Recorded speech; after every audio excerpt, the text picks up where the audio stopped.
La parole est à Monsieur Éric Girardin. Merci Monsieur le Président. Ma question s'adresse à Monsieur le ministre de l'Économie et des Finances. Monsieur le ministre, notre président Emmanuel Macron incarne et défend une France renouvelée, ouverte au monde, proactive et moderne.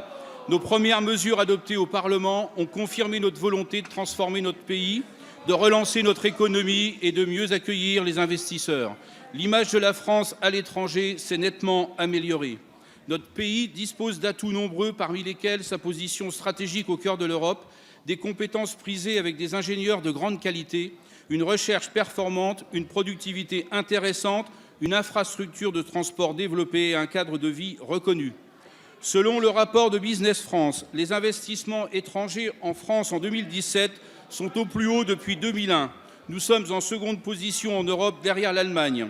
54 pays ont ainsi investi dans 1300 projets pour créer 33 500 emplois. Les États-Unis sont redevenus les premiers investisseurs suivis de nos voisins allemands. Les Asiatiques sont aussi présents avec par exemple le japonais Toyota, mais aussi les Indiens avec une forte progression de 74% et l'installation à Marseille de l'informaticien Infosys. Francis Bach, notre attractivité est confirmée. La moitié des investissements sont des créations de sites. Un tiers sont le fruit d'entreprises non implantées aujourd'hui en France.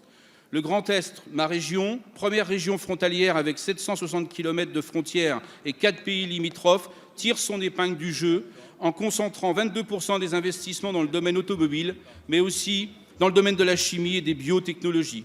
Elle se hisse à la 3e marche des emplois créés pour 1000 habitants, derrière l'Île-de-France et la Normandie. Monsieur le ministre, comment amplifier cette dynamique du Choose France ? Comment, dans le domaine industriel, accroître les nouvelles implantations alors que les investissements se concentrent sur les extensions d'activités? Enfin, quels risques pour nos fleurons industriels et faut-il accroître nos protections pour certains de nos secteurs stratégiques? Je vous remercie. Merci, Monsieur le député. La parole est à Monsieur Bruno Le Maire, ministre de l'Économie et des Finances.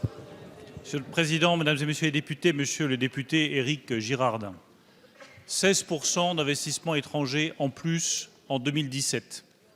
33 000 emplois supplémentaires dans le secteur privé grâce à ces investissements.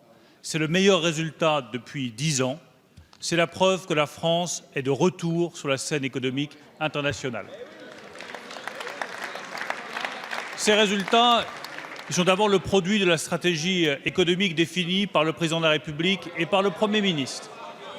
Nous allons donc maintenir notre cap et maintenir notre stratégie économique en poursuivant l'allègement des charges avec la transformation du CICE en allègement des charges pérennes, en mettant en place le plan sur la croissance et la transformation des entreprises qui sera étudié d'ici quelques semaines et qui permettra de développer nos entreprises, de lever un certain nombre d'obstacles, de simplifier les seuils sociaux qui sont un obstacle à la taille des PME et à l'agrandissement de nos entreprises.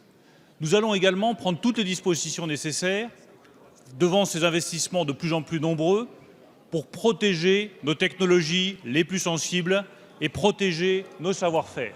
Comme l'indiquait le Premier ministre il y a quelques semaines, nous allons renforcer le décret sur les investissements étrangers en France. Nous allons prévoir une action spécifique pour toutes les entreprises dans lesquelles l'État a une participation. Nous allons élargir les décrets sur les investissements étrangers en France, à la fois au spatial, à l'intelligence artificielle et au stockage de données. Nous allons mettre en place un conseil de défense économique sous l'autorité du président de la République pour nous assurer que les investissements qui viennent en France sont là pour le développement économique, pour le développement de nos territoires, pour la création d'emplois pour les Français et pas pour le pillage de nos savoir-faire et de nos technologies. Merci, Monsieur le ministre.